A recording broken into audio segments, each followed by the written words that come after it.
They say some people enter your life and change everything. But what if it's not them you remember? What if it's the part of yourself they quietly woke up? This isn't about heartbreak or longing. This is about awakening, the kind that rattles your core and refuses to let you go back to who you were. It's not because they said something profound or did something extraordinary. It's because their presence stirred a truth inside you that you didn't even know you'd buried, a part of you that had been asleep, until they arrived. The Stoics spoke of the inner citadel, that sacred, untouchable center within each of us. Most people live their entire lives without ever stepping inside. But every now and then, someone crosses your path who doesn't knock on the door. They simply speak to what's already living inside. And in that moment, you don't just see them, you see yourself, maybe for the first time. That's the kind of presence we're diving into today. The kind that doesn't fade, because it never lived on the surface to begin with. It lived in the soul. So if you've ever felt someone linger in your thoughts long after they left your life, if you've ever wondered why a seemingly brief connection refused to die quietly, stay with me, because what we're talking about isn't romance, it's recognition. And if this resonates with you, if this space is stirring something that feels real and rare, there's just one small, free favor I'll ask. Hit that subscribe button. You'll be joining a community that values presence over performance, depth over noise, and real conversations rooted in clarity, meaning, and a touch of Stoic wisdom. Now, let's go a little deeper. Why does someone stay inside us even after the story ends? Long after the last word was spoken, long after life moved forward, they're still there. Quietly, invisibly, yet undeniably present. It's not because of a message left unread or a moment that didn't get closure. It's because the connection wasn't made on the surface. You didn't just cross paths with them, you entered something far deeper. Beneath logic, beneath labels, into the space where meaning lives. Carl Jung once described the unconscious as a reservoir, not just of forgotten memories, but of truths that were never fully seen in the first place. And when your presence stirs that reservoir, when you awaken something that had been sleeping for years, you don't just become part of someone's story, you become part of their structure. Not just a name, not just a face, but a symbol, a living memory of what was once buried and now refuses to go quiet again. And that's the thing. It's not about time spent or words exchanged. Sometimes it's not even about what you shared. It's about how your presence landed in them, how it reverberated in the parts of their being they never usually feel. That's why it's not always the loudest person we remember, not the one who stayed the longest. It's the one who struck the deepest chord, the one whose silence echoes just as loudly as their words once did. Plato said that every soul has a companion, cut from the same whole, longing to be reunited. And while not every connection is eternal, some feel like they stretch across time, as if you didn't meet them for the first time but remembered them. That sense of familiarity that makes no sense. The comfort in their presence that requires no explanation. These aren't accidents. They're moments when something ancient recognizes itself in someone else. So when you awaken that feeling in someone, when you reflect something they didn't know they'd hidden, you don't just pass through. You remain. Maybe not physically, maybe not publicly, but emotionally, psychologically, soulfully. Because you weren't just another person to them. You were the one who made them feel like home and disruption at the same time. Socrates once said that the unexamined life is not worth living. But not everyone is ready to examine their life until someone comes along and shines a light into the dark corners. You didn't do it intentionally. You were just being yourself. Yet somehow, your energy challenged them. It brought clarity, or confusion, or both. And that friction doesn't fade easily, because it's the kind of friction that creates movement, the kind that makes people question who they are and who they could be. That's the kind of presence that stays, the one that lives beyond logic, the one that lingers in someone's thoughts when they're quiet, not because they're clinging to the past, but because they're still trying to understand what you revealed. You didn't offer answers, you offered a mirror, a glimpse into a version of themselves they hadn't yet dared to face. Sometimes, knowing yourself doesn't begin with solitude. It begins with someone else. Someone who doesn't just see your surface, but speaks to your depth without even trying. You became that catalyst, not a teacher, not a savior, but a spark. And once the soul has been sparked, it doesn't go back to sleep easily.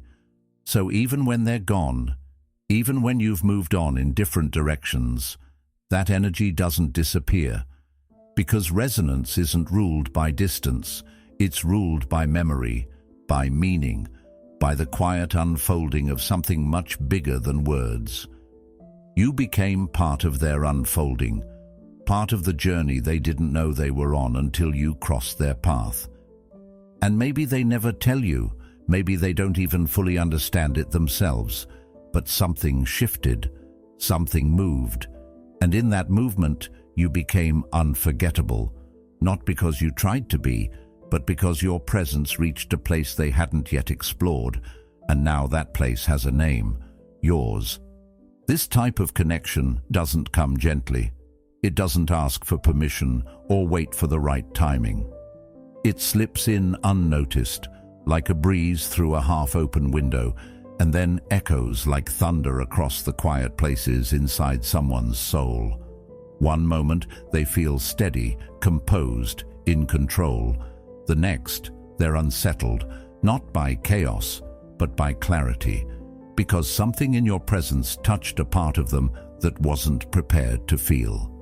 It wasn't your words that moved them.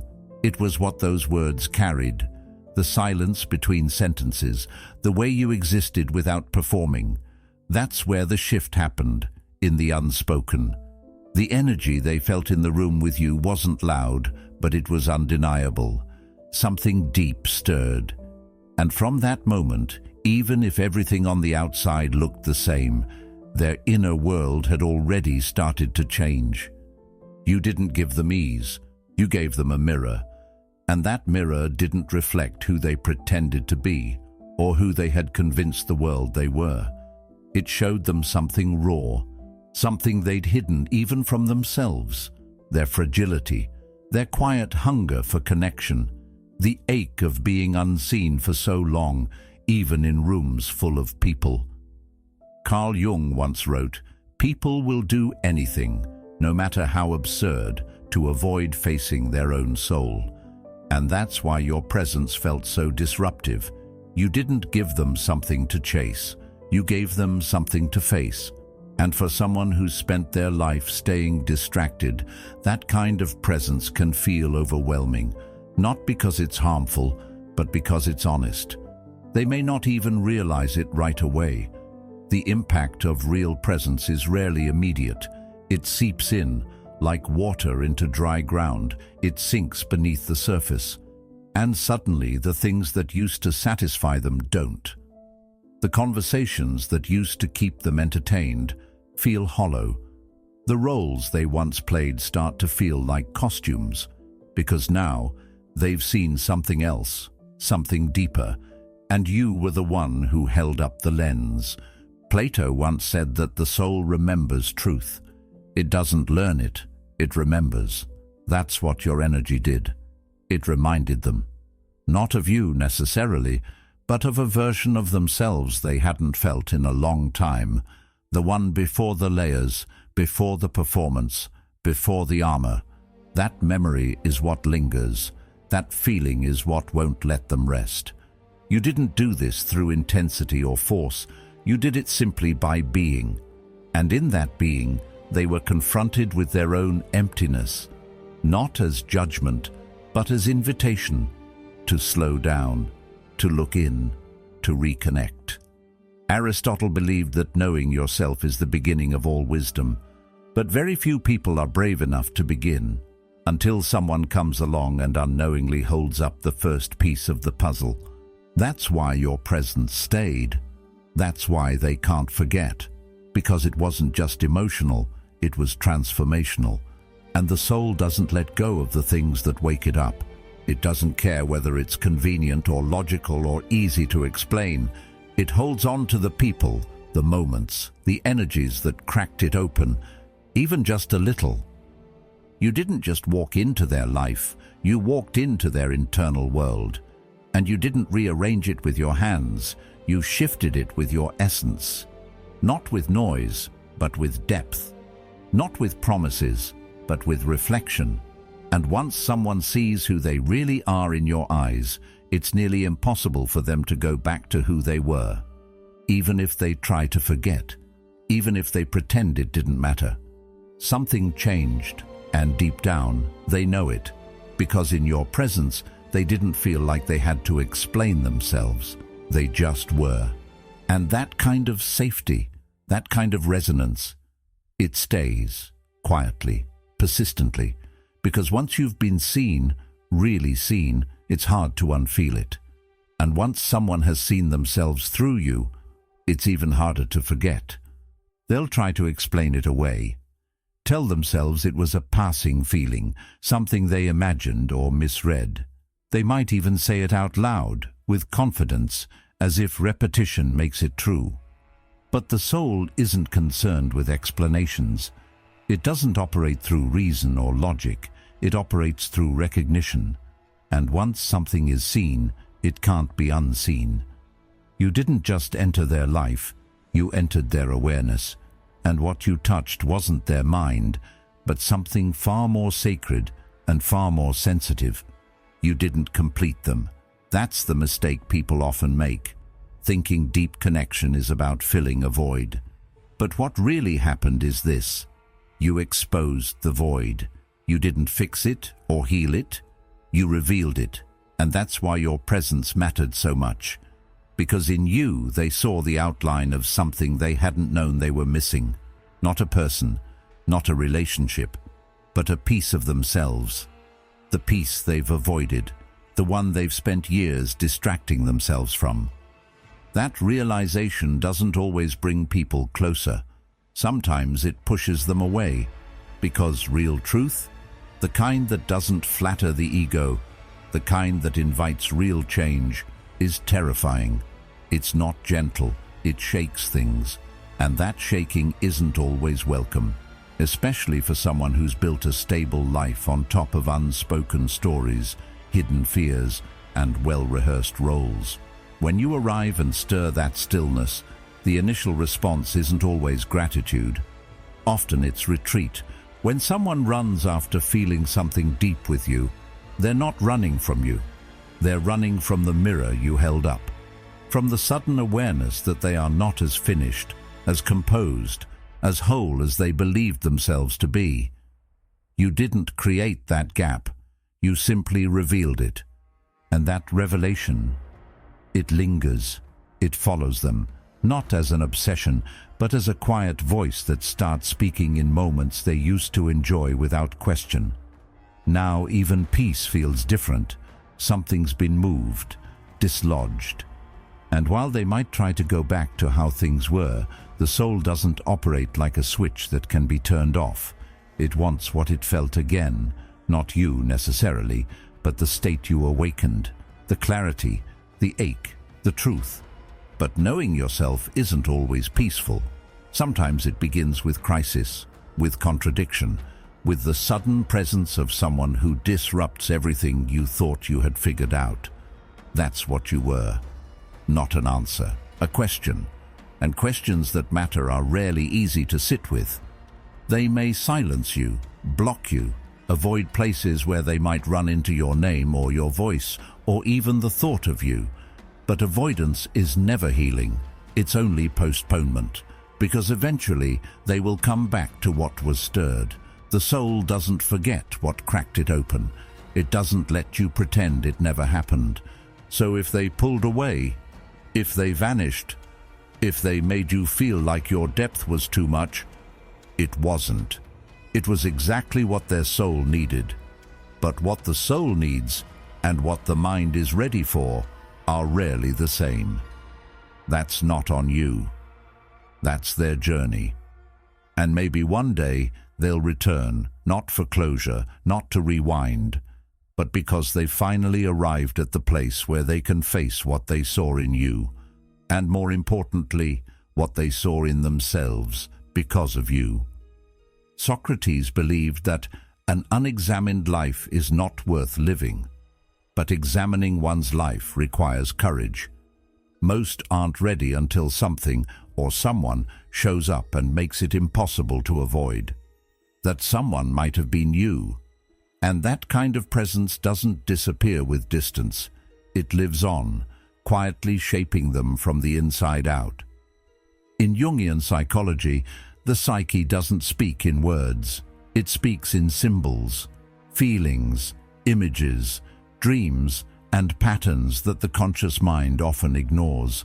That's where you live now. Not as a name or a face, but as a symbol in their inner world. You became more than a person. You became a presence, something they carry, even in your absence. They won't always understand it. They may not even notice it at first, but suddenly you're there, showing up in ways that seem completely unrelated to you, in the lyrics of a song they didn't choose, in the scent of a place you've never stepped foot in moments of stillness that feel familiar for reasons they can't explain. That's not coincidence. That's how the unconscious tries to process what the mind can't make sense of. You didn't leave a memory. You left a myth, a symbol of something deeper, of something unspoken that their soul wasn't ready to name. And the strange part, the more they resist it, the stronger it becomes. Jung said, "What you resist not only persists, but will grow in size." The energy of your presence doesn't shrink just because they try to forget. It actually grows, taking new forms, attaching itself to dreams, metaphors, and fragments of thought. They might try to rationalize it, assign it to timing or projection or emotional confusion. But logic doesn't dissolve symbols. It only delays their integration. Because the psyche doesn't care about what makes sense. It cares about wholeness. And when someone has met a symbol of their own shadow, or their longing, or their unlived truth, it won't let go. Not because it's romantic, but because it's necessary. That's what you became. Necessary. Not to their daily routine, not to their plans, but to their growth. You awakened something dormant, something they now have to confront. Not you as a person, but you as a trigger, a turning point, a mirror that reflects everything they need to face but weren't ready to see. Plato spoke about how the soul remembers beauty, not just physical beauty, but the kind that aligns with something eternal inside us. He believed that when we encounter real beauty, it stirs the memory of truth. That's what your presence did. It stirred something. Not on the surface, but in the structure of who they thought they were. And symbols, real ones, don't go away. They evolve, they change shape, they show up again and again until they're finally understood. And when someone avoids facing what a symbol reveals, it doesn't disappear. It simply waits, quietly, until life brings them to their knees and they can't avoid it anymore. You didn't ask for this role. You didn't script the impact you would have. You were just being real, present. And that honesty turned you into a symbol of something much larger than you. Now they see you in silence, feel you in their own restlessness. And maybe they won't admit it. Maybe they'll never say a word. But their soul already knows. You became part of their unfolding, not because of desire, but because of necessity. And that's the kind of presence that doesn't fade. It transforms. It digs roots in the unconscious. Because once a symbol has been born in someone's psyche, it becomes part of their personal myth. And myths don't vanish. They're lived, they're wrestled with. and eventually they're integrated. As Carl Jung once said, the privilege of a lifetime is to become who you truly are. And sometimes that journey begins with someone who didn't come to stay, but came to awaken. Have you ever tried to forget someone, only to feel them even more vividly the more you tried to push them away? You distract yourself, fill your days with noise, surround yourself with new faces, but there they are, still showing up in the quiet moments. Not because you want them there, but because something in you remembers. Not just the person, but the shift they caused. That's what happens when a connection moves past the surface and touches something much deeper. It becomes more than a memory. It becomes part of you. That's the thing about real energetic connection. It doesn't ask for permission. It doesn't obey the rules of logic or time. Carl Jung once said, "The meeting of two personalities is like the contact of two chemical substances. If there is any reaction, both are transformed." That transformation doesn't always look like a relationship. Sometimes it looks like a question that won't stop repeating itself inside your mind, a strange mix of longing and clarity, of absence that still feels alive. Soul energy doesn't respond to commands. You can't force it to shut down just because you've decided it's inconvenient. It doesn't follow your plans. It follows the deeper structure of your being. And when someone has entered that space, they don't just pass through. They imprint.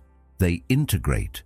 They become part of your internal landscape, the way a melody lingers after the music ends. You may go on with your life. You might not speak to them again. You might even convince yourself you've moved on. But inside, something still orbits the presence of what they represented. Not the surface traits, not their smile, not their voice, but the energy that came with them. The feeling they awakened in you. That's what sticks. Not affection, but activation. Plato once described this kind of resonance as the soul's memory of wholeness.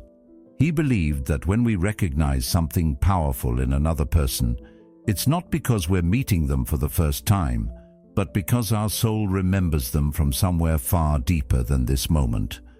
That familiarity, the strange kind that makes no sense yet feels undeniable, isn't accidental. It's a signal that something meaningful has occurred. And the most surprising part? That connection might not even have been dramatic. It may not have been full of intensity or fireworks. Sometimes it's subtle, a conversation that felt too short, a presence that lingered longer than it should have. But even in its simplicity, it left a mark. Because what they awakened in you wasn't about them, it was about a part of yourself you hadn't been in touch with. That's the real story. It's not just about missing someone, it's about what they revealed. And when someone reveals a truth about you, when their presence pulls you closer to something honest and raw inside yourself, that's not easily erased. Not because you're holding on, but because what they stirred continues to grow. The transformation they began in you keeps unfolding even without them there. Aristotle said that we are what we repeatedly do. And when someone shifts what we begin to repeat, how we think, feel, or see the world, they shape a new version of us. That kind of influence is rarely loud, but it's lasting, because when your inner world starts to change, even just a little, you start to see everything around you through a new lens, and the one who triggered that change becomes a reference point, a quiet marker of when things began to shift. So no, it wasn't just chemistry, it wasn't just timing, it was something deeper. It was resonance at the level of the soul, and once the soul has been touched like that, forgetting becomes impossible. Not because you're stuck in the past, but because the past has taken root in the present. And whether they ever return or not, whether you speak of them or keep it to yourself, their presence lives on in the transformation they left behind. Sometimes they come back, not for romance, not because they want to pick up where things left off. They come back because something inside them never fully left you. It's not always love they're chasing, it's clarity. Not about you, but about themselves. Because your presence didn't just stir feelings, it stirred awareness, and awareness doesn't sit still. There are moments in life when we meet someone and without realizing it, they become a mirror. Not a mirror of who we are now, but of who we could become if we stopped running from ourselves. You didn't just make them feel seen, you made them feel exposed, and not in a painful or dramatic way, but in a quiet, piercing way that lingers long after the moment has passed. Carl Jung said, "The most terrifying thing is to accept oneself completely. But in your presence, they may have caught a glimpse of what that actually looks like, not perfection, but honesty, a kind of emotional nakedness they weren't used to. And when someone has spent years building layers to survive, layers of logic, strength, detachment, meeting someone who cuts straight through, that can feel both jarring and magnetic, they might have walked away, disappeared without a proper reason, or closed the door before they could fully understand why they opened it in the first place. But distance doesn't mean detachment. Sometimes stepping away is the only way they know how to process what you triggered. Because what you brought up in them wasn't light, it was something buried, something waiting." Plato believed that learning is a process of remembering, that the soul already knows, and we simply awaken that knowing. That's what your presence did. It didn't teach them something new. It helped them remember something real, a deeper layer of themselves, one they had long forgotten how to access. And that memory now echoes inside them, not always with joy, sometimes with discomfort, but it echoes. So when they return, if they do, it's not always with the language you expect. It may not sound like apologies or clear confessions. Sometimes it looks like hesitation, a quiet message, a vague check-in. They aren't asking for you, they're asking if the door to their own reflection is still there. And here's the truth: whether you let them back in or not, your role in their story is already complete. You were the spark, the disruption, the invitation to depth. That moment in time when everything they thought they understood about themselves cracked just a little. That doesn't need to end in a relationship. It already fulfilled its purpose. Aristotle said that the energy of the mind is the essence of life. And sometimes your energy wakes something in someone that their mind had kept locked away. You didn't push, you didn't try to change them, you simply showed up as you were. And that was enough to shift their emotional architecture. Now, they're left with the weight of what they felt and the realization that they can't unfeel it. They may never find the words for it, but they'll carry it in how they move through new connections, in what they start to seek, in what they no longer tolerate. Because once someone has experienced a connection that cuts to the soul, surface level won't satisfy anymore. And whether they find their way back to you or not, the truth remains. You left them better than you found them. Not because you saved them, but because you reminded them there was something inside worth saving. Something raw, something honest, something real. Some connections don't come to stay. They come to awaken. And once they do, nothing inside us stays the same. If this stirred something in you, there's a reason. Let it unfold. Let it lead you deeper. There's another video on the screen now that I think your soul is ready for. Take your time, but don't ignore the pull. Thank you for being here and for being part of Stoic Journal. We'll meet again when the moment calls for it.